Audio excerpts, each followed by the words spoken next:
last NAC show. As you mostly know, the show was sold to OVMS, and they've taken it over and pledged to continue the great traditions that Tom Johnson and I have established over the last 30 years. So we thought we'd take you around the show and show you a few things. And from my personal standpoint of view, I guess I got to show a few of my things. So take a look with me. We'll walk up here and take a gander. I have a terrific SS sword here. This is a Dachau made piece by Paul Mueller, the expert. And what's different about it, you'll notice that it has an etched blade. In Kameradschaft, H. Himmler, Reichsfuhrer, SS, and then it's also flanked by swastikas on each side of the inscription. And then we'll look on the other side, and we have the SS motto, Meine Ehre heißt Treue, with SS runics on each side of the motto. And then on the ricasso, that was the trademark of Paul Mueller with the backwards P, and he first began to use that at Dachau in 1940. So we know the sword was made after that time. It's a very beautiful piece, complete with knot. Only 40,000. Wonderful piece. You know, when I was a little kid, I used to go dig. And then we'll show you an interesting dagger here. Smaller size line. Right in there. There was a new bridge in a town in Germany, Krefeld. The bridge went over the Rhine River, and it was named after Adolf Hitler.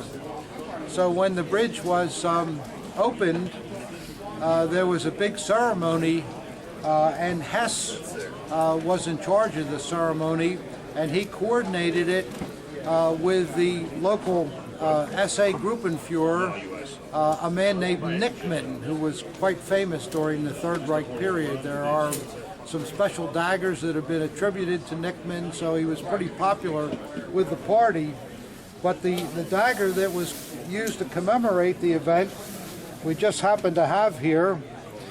And you can see that something's unusual, because on the front of the blade, we have the Eichhorn trademark instead of the reverse of the blade. And you also notice it's got the early small A style Gothic motto. And then on the reverse is a tremendous inscription that talks about the bridge being opened, and Reich Minister Rudolf Hess representing the Führer for the opening. And it goes on and on about the Rhine Bridge in Krefeld. And the ceremony was done on 7 June 1936. And then it's also interesting on the ricasso of the dagger. It states that this is one of several daggers that were given to Wittmann. In other words, they made probably 3 or 4 to give to other dignitaries that attended the opening, and this is one of them. A very great dagger. I've seen maybe one other like this. The dagger is also in the scrapbook of the Eichhorn firm, so they must have been pretty proud of it. So that's a good keeper there.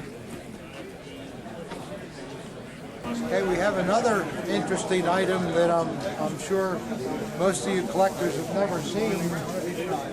This is a Mein Kampf that has the cover done in original amber.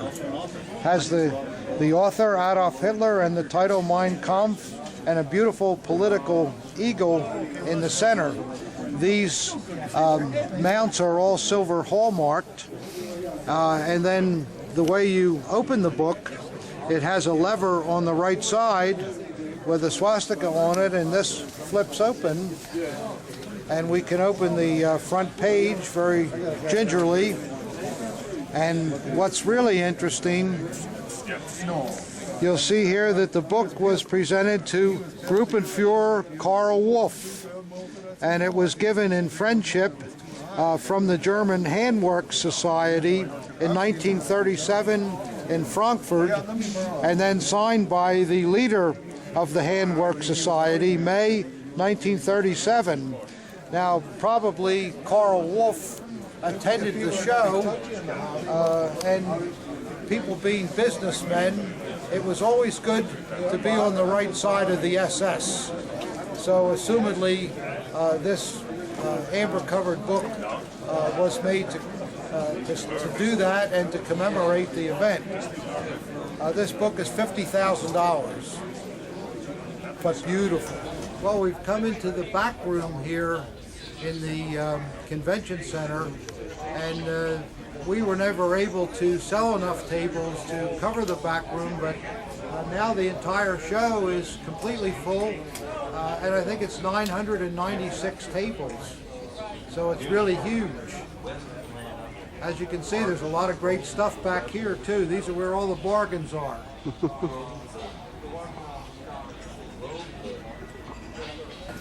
All right, we stopped at a table over here in the back room, and look who we run into, Andy and Eileen Laguerre, that we've known probably for 30 years at least, and they brought all 4 of their lovely daughters. It's just amazing. Don't you know how to have boys, Andy? No, I don't. I missed it. Wow. It's really great to see you. Every year you're here, and you'll see at the SOS too, but it's really, I hope it's a good show for you, and we appreciate you coming. And it really speaks well too when you bring the whole family. Family affair. Family affair, yeah. We get some good dinners, I hope. The old man's got money. Very good. Yeah. Well, it's extra special for us to hear from our parents' 57 Wedding anniversary. 57, you put up with him for 57? Where's the Pope? We need the Pope. Listen, I've been spending every anniversary. You know, if he wants since to I'm come married back, when I at get that show. Yeah. Even Why my not? 50th. Why not? This is their anniversary party. Everybody goes, surprise! Well, it's really great to see you. Great to see you. Thank you. Okay, we've drifted around to the other end of the hall, and this is the main section in the front of the hall. As you can see, it's a vast array of militaria here.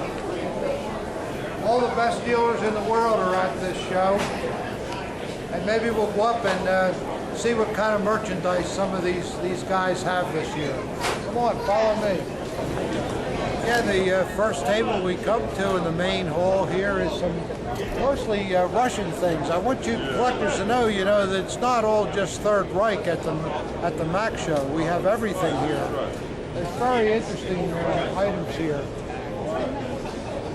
How do you like that mask? Look at these great swords, rapiers, beautiful gun.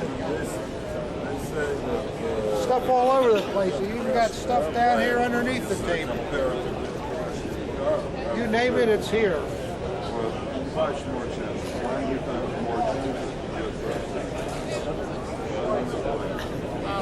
There's even a samurai helmet up at the top there.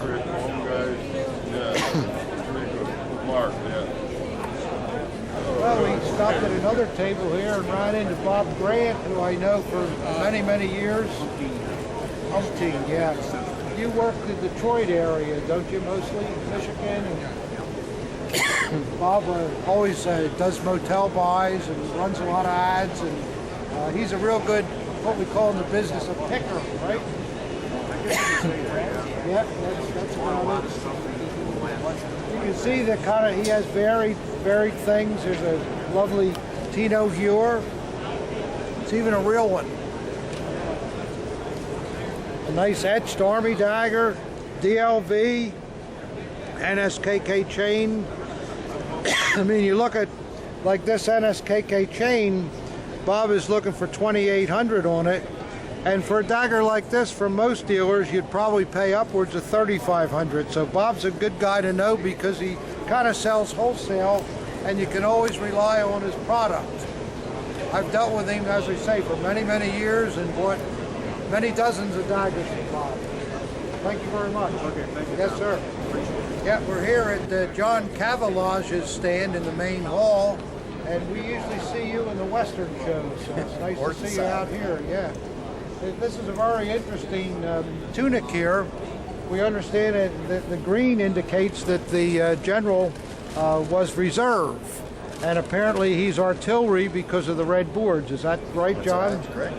Boy, that's some gold eagle on there. Look at that bullion. Best Wow. you'll ever see. Oh, I never saw one as beautiful as that. Is this tunic named to someone? It is. Yeah. Dated 1937. Yeah. He was a big guy. It comes way out. Yeah, that might fit my stomach. Yeah, that's notice too. It's a parade dress, and it also has the bullion treatment on the sleeves. Beautiful shoulder boards. Let's see what something like this is worth, collectors. Is that 67? Is it 67.50? yes, Yeah. That doesn't seem like a lot of money for something like this, does it, collectors? Very See, this is why you got to come to the Mac show. Cheapest one on the market. I'll bet it is too. Are you doing any good? Yeah, it's a great show. Doing good. Wonderful. Okay. You got a funeral crash here too, or Yep. yeah? To Herwig Eckert. That was the decedent. Yeah. Given by his buddies, right? They put that over top of the coffin. Add a little color to the ceremony. Yeah.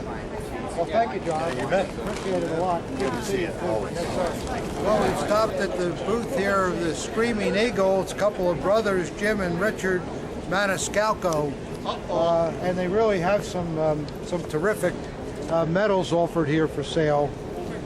Really quality stuff. Look at this Spanish cross with diamonds in it. Beautiful things. A beautiful diplomatic order in the case. And really nicely presented. You come over to the left a little bit, and a real great assemblage of of German crosses here. Are you kidding me? Iron crosses, I should say. Yeah, this guy's killed in a kamikaze attack. Some real rare ones here. Look at this baby. That's the 25-year anniversary given to the Franco-Prussian War veterans. You see that? Yeah, I would have thought that was. And then this case features a lot of parade dress ribbons. Yes, got a little paperwork and everything. He was killed in Don't you like the presentment of this too, collectors? See, there's a lot of taste that goes into a display like this, using the black cases, and they've got a little lighting in them, and it just makes, even if you only have a $100 second-class Iron Cross, it just suddenly comes more important if it's displayed properly. I mean, and this is a great job here in my opinion. Well, we stopped along the way, and who do we run in here but Bob Fritz. How are you, Bob? Wonderful, Tom. Wonderful. I'm absolutely Yeah, wonderful. formerly of Chicago, now in Tombstone, Arizona. Yes, sir. And you like it, I guess, too, I don't you? love the desert and I love the change of scenery. Yeah, I'll bet you do. Well, I see that you're still at it with collecting, and for you collectors that don't know it, Bob Fritz has one of the best collectors in the world, bar none. Best condition you'll ever see. And he's bought a lot of things here to sell. You'll see there's cuff titles here. Bob is one of the few people that actually knows these things inside and out, and be glad to help anybody too. He's always very available and knowledgeable. What's the best cuff title in here, Bob? Which would The you best say? cuff title here, in my opinion, Yeah. is a used and worn SS Heimwehr Danzig. This Danzig piece here. Yes. The fellows who were SS members prior to the annexation and Yeah. invasion of Poland, Yeah. and it would have been a death sentence immediately after the war to be caught with such a really? So obviously someone who was a true combatant was removed from his uniform and hidden away for decades. Boy, that's very interesting. Yeah, I guess when you think about it, Danzig was the area that they annexed, and then they went on to attack Poland, and they murdered so many Polish people. It was really terrible. I'm sure that the SS at the end of the war over there was not held in good esteem at all. Again, a death penalty. I believe it. Without Yeah. trial, they would have been immediately executed, any member of this, as retribution for the behavior, their savage behavior against the Poles. What would a cuff title like that sell for approximately? Well, because it's used and worn, Right. we're talking in the $10,000 area. Right, and if it were pristine? There is a mint example on the table of Helmut Weitze. I don't know if he still has it, but it's somewhere a little short of double that. Wow, very interesting. Rare insignia is very strong right now. Yeah. And in demand. People are choosing to buy one great piece over a lot of smaller pieces. That's interesting. Well, You find that's the case these days? I find that a small piece, a common piece, Yeah, you'll buy next year for 5 or 10% more. yeah. When this is sold, you'll find another one in 30 years if you're lucky. You're done. Well, there you go, collectors. You can't get better advice than that. And let me tell you, Bob knows what he's talking about. He's been extremely successful over the years. We just lost our lighting, so we'll end this interview. Well, thank you for stopping by. I really appreciate it, Tom. Wonderful. Have a wonderful time. I hope we'll see each other for decades to come. We stopped by Bob Clark's table here, and Bob has really a stunning bullion naval trumpet banner. Just look at the detail in this bullion naval eagle. Really, really beautiful, with a 2-inch bullion fringe that goes all the way around it. Still has the trumpet tie strings on it, and then on the other side, it's pretty neat too. Wow. Isn't that a killer? That's the kind of thing that you don't see very often. And Bob also has a lot of nice Navy daggers here.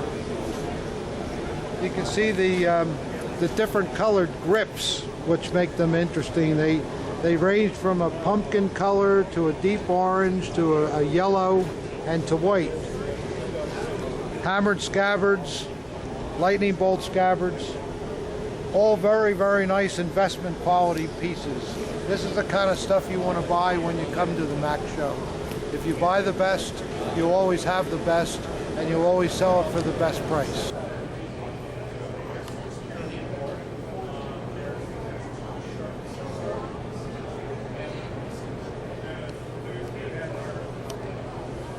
I wanted to show you you guys some really choice naval pieces that you'll look a lifetime in some cases to find. We have a great piece here. This is the naval assault dagger. That term was given by Jim Atwood, but these daggers were to be the official naval dagger produced by Puma in 1939.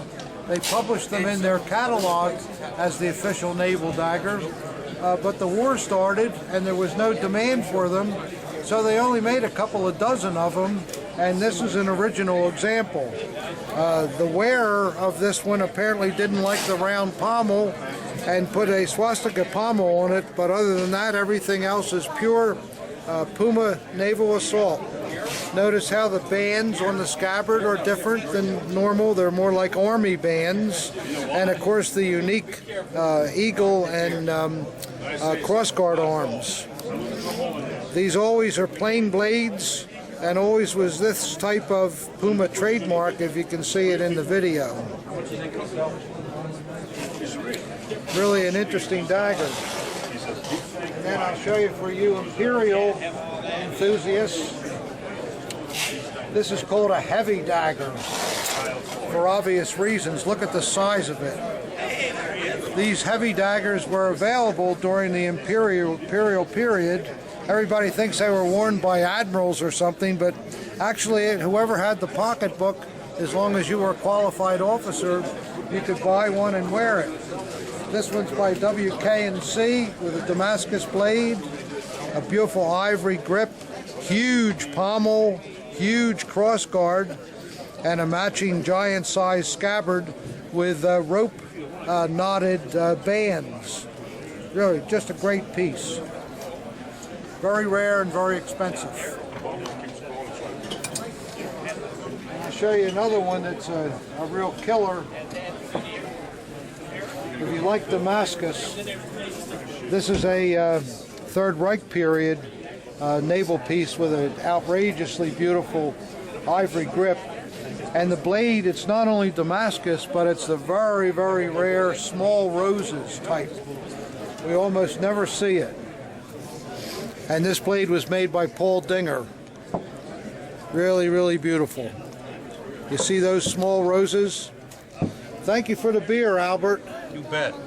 I thought you weren't going to give me one for a while there, but I'm glad that I got it. No. Okay. Great dagger here, collectors. For those that are really serious, this is the first naval dagger that was ever produced officially. It was the Prussian Naval 1848. And every other dagger for 100 years, naval dagger, was designed after it. You can tell them right away by the scabbard shape. It has a little ear-shaped form on it. It has a ball top like we see in the 20s, and sometimes what will happen if you run into a guy that doesn't know what he's doing, he's allowed to have one of these 1848s and think it's a 1920 dagger, and if that happens, you're in the money, because it's really a rare dagger. The first naval dagger, first naval production piece.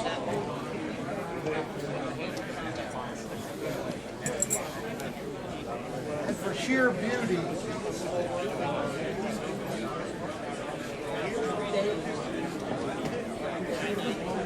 look at that little 3/4 size dirk. It's an imperial piece, made like a piece of jewelry. Ivory grip. The pommel is just beautiful. See all the work in the finials and the checkering below it. The beautiful capstan cross guards. A real delicate little thing that's balanced perfectly where you could wear it. And I really think that for gala occasions in a mess dress tuxedo, this could hang perhaps from the vest. Ultra rare, really beautiful.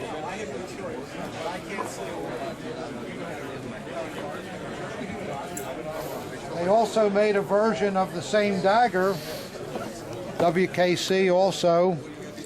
It still has the imperial mounts, except they put a 1938 swastika on the pommel top. Beautiful blade.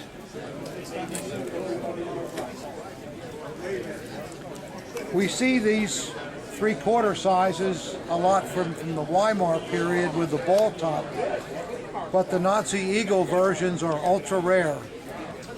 The last one of these I saw sell was a number of years ago, and it sold for $10,000.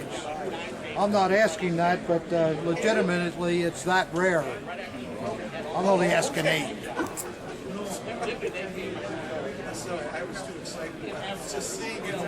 Another really rare naval dagger. This is the 1919 model, the so-called mourning, as in grief, dagger. After World War I, as everybody knows, the naval forces were reduced to very few men, and they adopted this dagger to signify the kind of the sadness of the time. They went back to the 1848 ball with a black grip. The capstan, the cross guard with the capstans was unique for this period. That's the first time you see that. And then they wore it from almost like a bayonet style scabbard with a single ring. 1919 model. Extremely rare, because in 1921 they went back to a brass model scabbard, and everybody threw away the black ones and bought the brass scabbard. So you almost never see these. If you're collecting navals, you got to have this piece, and you'll never find it. A rare opportunity here. Well, I want to end the Mac Show video with something extraordinary that just happened to us 2 minutes ago. An elderly woman and her son came in here. They live locally here in this area. We're out in the Pittsburgh area, of course. And they brought a dagger in, which we were able to obtain. And this is just the kind of example to show you what things can happen at a show. Now, first off, that's a beautiful chained SS dagger, is it not? Look at the paint on it. right out of the woodwork, brought home by her father. But that's not the best of it.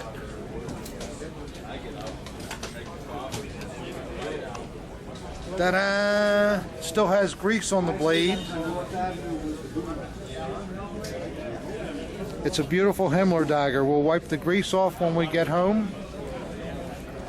So what happened here, the person that owned the Himmler decided in 1936, why should he buy another dagger with his chain scabbard?